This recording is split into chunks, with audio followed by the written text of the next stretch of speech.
tamers in this world. After hearing those words, Ryoma realized why she was so determined to work hard. But Ryoma wondered if he'd ever meet another person who reincarnated from Earth. However, the goddess told him that they only teleport a single person every 200 years, and Gain revealed that he accidentally isekai'd one of the biggest otakus that wanted to destroy the world. However, he was such a loser that he ended up just sitting home and sulking in depression after not being able to watch Anticlimax videos. They were glad that Ryoma wasn't a villain like him, and told him that the god of art and war had also given him their blessing, but started teleporting him back into his world, telling him to talk to them whenever he needed something. After waking back up, the priestess told him to keep his stats a secret, and walked away. As he looked at his magical abilities, he realized that he had been given the beloved child of the gods title. When he finally left the room, the grandpa told him to conceal his powers, as the nations of the world would try to exploit them with his young age. So in order to avoid being defenseless, he told him to register with the Tamers Guild. But Ilaria wondered what his magic capacity was. Ryoma revealed that it was 198,000. But Ilaria was shocked, as having that high of a capacity makes it nearly impossible to learn a new spell. After all, she hasn't been able to learn a single spell, and her magic capacity was over 200,000.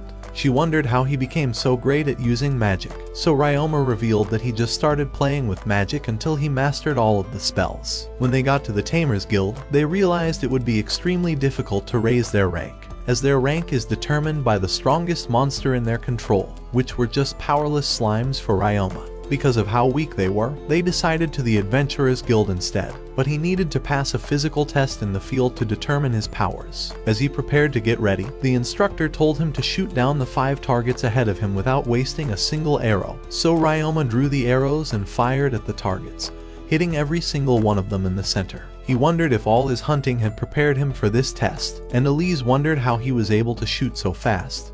But Reinhardt told her that he'd shoot something else in her face later. For their next exam, the instructor told Ryoma that he needed to shoot 50 targets with 50 arrows, and as soon as the test began, Ryoma managed to land every single one of the shots on point. When the last round of 4 appeared, Ryoma readied 4 arrows and shot them down with a single shot.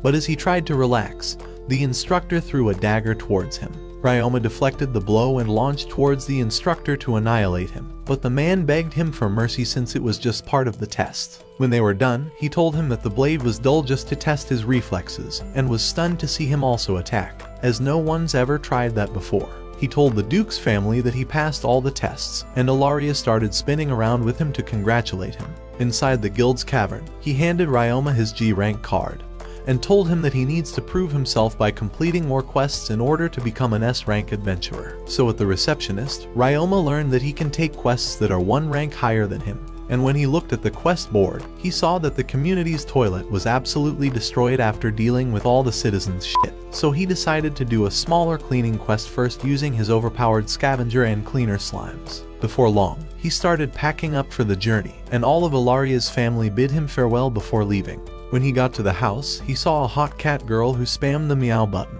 But after realizing that it smelled like an anime convention inside, he thought she was too ugly for her body count to be higher than his level in Rocket League. Apparently, the entire community's garbage was thrown in the dump right next to her house, so when he got there, he took out his slimes and unshrunk his scavenger slime, before letting it divide into hundreds of smaller slimes. Within just a few minutes, all of the trash was cleaned inside.